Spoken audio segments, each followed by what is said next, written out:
ఇది ఎంత దురదృష్టకరం. రాజధానియే లేదు మనకు అంటే, ఇంతవరకు రాజధానియే కట్టుకోలేకపోయాము అంటే 10 సంవత్సరాలైనా అసలు మన బిడ్డలకు మన యువతకు ఏమి సమాధానం చెప్పాలి? ఇది ఎంత తలదించుకునే విషయం.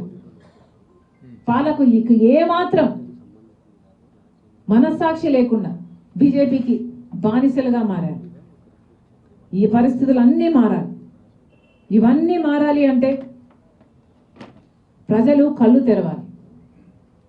బీజేపీ చేస్తున్న మోసాన్ని గమనించాలి.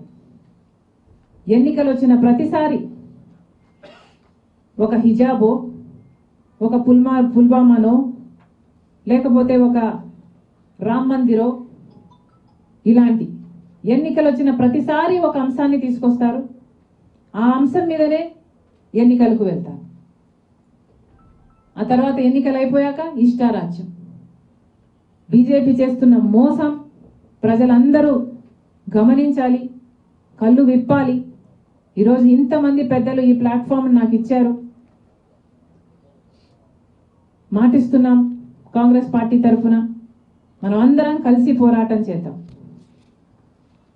బొట్టు బొట్టు కలిస్తేనే మహాసముద్రం, అడుగు అడుగు కదిలితేనే ఉద్యమం. మనం అందరం కలిసి ప్రయాణం చేద్దాం. బీజేపీని గద్దె దించాలి. బీజేపీనే కాదు, బీజేపీతో ప్రతిపక్షంగా పొత్తు పెట్టుకున్న చంద్రబాబు గారు అయితేనేమి, ప్రత్యక్షంగానే కాదు పరోక్షంగా పొత్తు పెట్టుకున్న జగనన్న గారు అయితేనేమి, వీళ్ళందరికీ గుణపాఠం చెప్పాలి. బీజేపీకి తో కలిసి పనిచేస్తున్న